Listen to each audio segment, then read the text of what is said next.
What is up, guys? So I figured I'd make a quick video on the Z for once. So I've been messing around with it. I showed you I put a new steering wheel in it last time I was here. So I'm back at the garage. I made a little switch, this little switch here, which cuts power to the yaw sensor. So if you don't know what that is, in here under your cup holder you get a little box. It's down in here. There's a little box. So on this harness here, on this little wire, this little harness here, there's a green wire. That green wire is the power to this yaw box. Now what that yaw sensor does is measure the rotation of the car. So even if you have VDC turned off here, all that does is control traction control and stability control. But you still have what's called slip control, which you'll see it's like a little car with like, it looks like two little burnout marks. That'll still be on. And what that does is it basically acts as a diff controller. So if one wheel spins more than the other, it'll try to keep the wheels spinning together, which is great if you're on the track, you know, you're taking corners. But if you're trying to drift, it's terrible because when you kick the car sideways, it will help try to get the wheels, and that'll actually make the car straighten, and it's super scary. So what I did was I put this little switch in, and this switch actually is backwards to what it looks like. So I tried to make this switch like a drift mode switch. So when you push this switch on, like it looks like it's going on, it's actually turning the switch off. So when this switch is in this position, it's on. And what it's doing is it's sending power to that yaw box. All it's doing is this connects that green wire, this opens that green wire. So unfortunately I didn't film any of this, but all this switch is the green wire running to the switch and then back to that green wire. So this switch cuts power to the yaw box. However, the Z also has another fun party trick where if you are on the throttle and the brake at the same time, it will cut power. So if you're trying to do a brake stand, if you're trying to brake boost or left foot brake and drift, it will cut power and you won't have any fun and the car will die and you'll probably crash and it's not fun. So a lot of people pull the brake light fuse that's under here if they want to do a burnout or if they want to go drifting.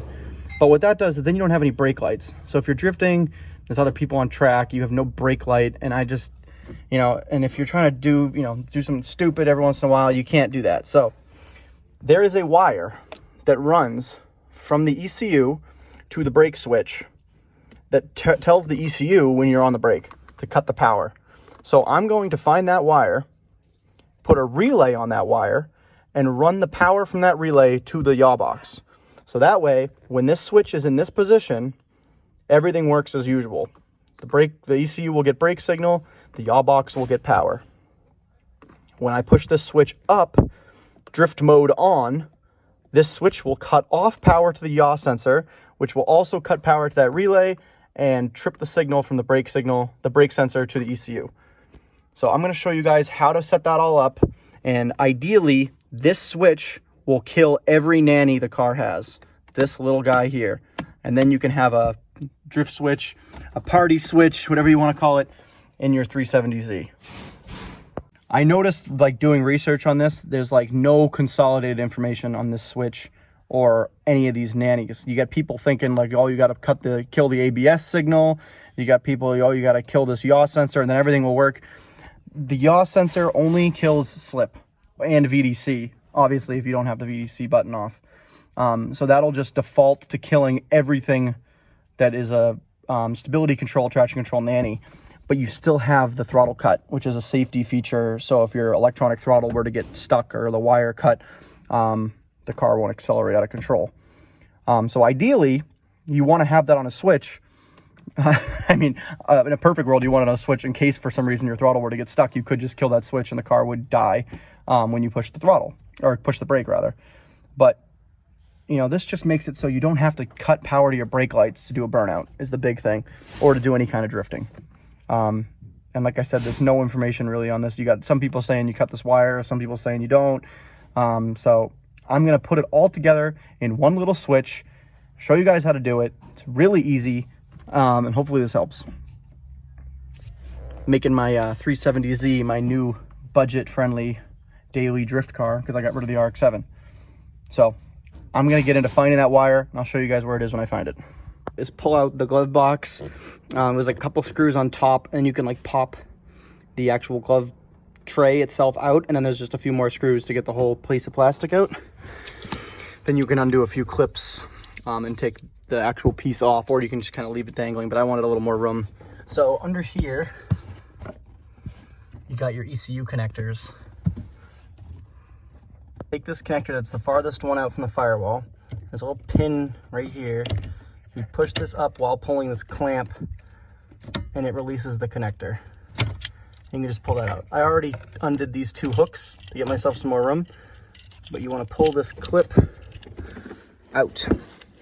Next thing you want to do is take off the clamp. You can see that if you hold it at like a 45-degree angle, it just pops off.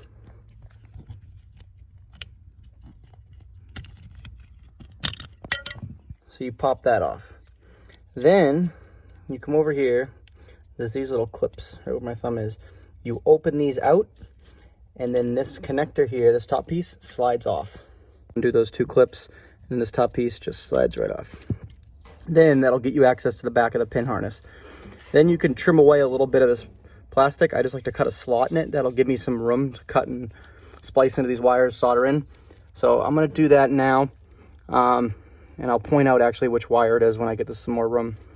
The back, where you got this big red one in the bottom left, and then you got the big black ones in the top. You can see there's the red wire. Right above that, there's a brown wire. Right next to it is a pink wire. So there's two pink wires. There's one there, and there's one on this back side, the second up from the bottom right. That's your CAN signal, so you don't want to cut that one. But this one, let's see if I can zoom in. That guy right there, one up and over from the bottom left from that red, that is the brake signal wire. So the goal is going to be to intercept that wire and break that connection when we have that switch in that upward position that it is now, which is technically off. That switch is off right now. Right here, the switch will be on, which will close the circuit and enable that signal. And up here will be off, which will disable that signal and also disable the power to that yaw sensor. Standard, what is it, 6-pin relay? 5-pin relay, yeah, standard 5-pin relay. Right now, the middle pin is left open. We actually won't be using it in this. You'd use the middle pin if you wanted to switch between two circuits. So as you can see here, the pin 85 to 86, that's the coil. That's like the little magnet that's in the relay. So this is what you want. This is your relay switch. So when this gets power, it'll flip this power coming from 30 from 87A to 87. So if you wanted to have it switch between two circuits, you could have two signals, 87, 87A, powering, if you have like a motor or something, reversing a motor. But what we're going to do is have it normally connected to 87 when it has power. So when that switch is normally on, the yaw box will have power, and so will this. It'll go from 30 to 87. So 30 and 87 are these red and black wires. So these wires, red and blue wires, these wires will connect that pink wire. So we're going to snip the pink wire. One end will go here, another end will go here. So when the relay is normally on, the power will go through from the brake signal, through the relay, right back to the ECU. These white and black wires will come from the power from the yaw sensor, and this black will go to a ground.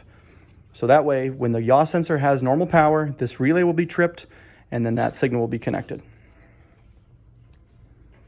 So I'm going to trim this out a little bit so it's not as big, clean these up a little bit. I'm going to snip the wires in the car and throw some solder in there with some nice heat shrink, and we'll get some wires going. I took out the shifter plate. Here you can see the two wires that I ran.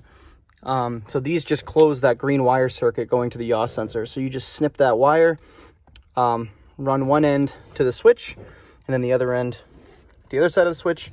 I'm just going to test which side of this outputs the voltage when the switch is closed. Because with a switch, you could just put it on either one. It would, as long as the switch closes the circuit. But I want to tap into the side that only gets powered when the switch is on. So I'm going to check voltage when the switch is off and see which one has 12 volts to ground. So right now the switch is on. I'm going to turn the car on and check continuity. Power, you want to run that signal to your relay for the brake signal. So in my case, it's this lower switch.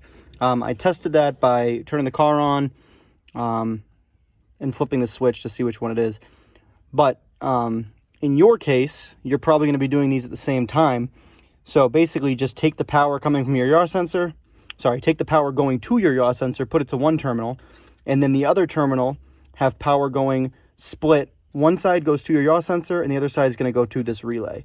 So it'll be a lot easier if you set it up at the same time, but for me, I did this switch already. So I'm going to tap into this wire coming from the switch. Relay all wired in. I got the signal to trigger the relay going from the switch to this white wire. I got black going to a grommet for ground, and then I have the red and blue, which would be the closing relay, going to pink wires that I extended off of the pink wires going to the ECU. So I'm going to clean this all up, tuck all these wires into this harness, clean this up, reconnect that, and then I'm going to tidy up the wires and find a place to hang the relay and a ground. And then the last thing I did was clean it all up with some spiral wrap and some electrical tape, and ran the relay up here out of the way with a zip tie, kind of tied it up to some stuff, cleaned up the signal wire, made sure that's all out of the way, and then reconnected the ECU connector. So I'm going to put the glove box back in. Hopefully everything worked the way it planned. I'm probably going to actually tidy this up too and get that out of the way. Should be okay when I can put the glove box in. Sweet. Well, I buttoned everything back up. Everything's good. The car runs. I got to check engine light with like a bunch of codes because I turned the car on and off to test. Not running, but like just in on with the ECU connector unplugged. So I got a bunch of codes. I cleared them. We're good to go. You'll know that the yaw sensor is right. Remember, it's the green wire on the yaw sensor. So when you kill this switch, so I'm turning, this switch is actually cutting off by flipping it up. I know it's like backwards because I wanted it to be like drift mode up. But when you kick the switch on, you'll get slip and VDC lights. So these both being on constant will tell you that yaw sensor is bad.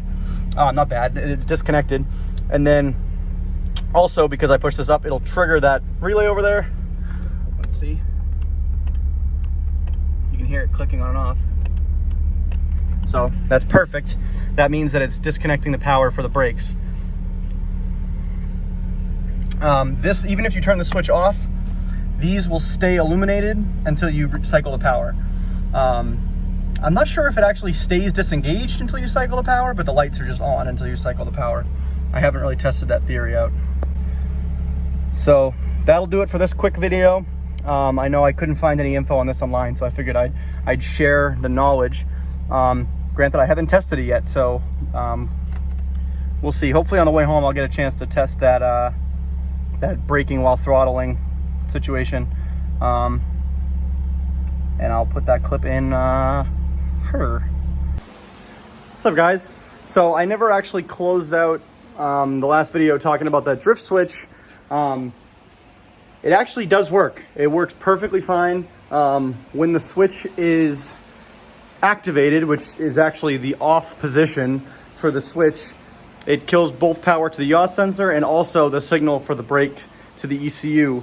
I initially tested it just by, you know, in like a lower gear, so make sure it was like able to be detected. But I was on the gas, pushed the brake, and normally when the switch is not activated, what that'll do is it'll completely cut the throttle, and then once you lift off the brake, there's like a little hesitation, and then the throttle kicks back in. But when you have the switch activated, it just starts to, like, you know, bog the car down. So that's how I did it. And then when I got a free chance, I actually tried to do a quick like brake stand, and I immediately found out how much wheel hop this car has when you try to do a brake stand. So I didn't get a video of it or anything, but the car was hopping like crazy. So I shut it down, and hopefully I can address some of that in the next video. So I hope you guys found this useful. Hope you guys are as excited as I am to get another drift project going with the Z here. But yeah, if you like this video, guys, please hit the like button. If you want to keep following along, please subscribe and hit that little bell if you want to be notified when I post. I will see you guys in the next one. Bye.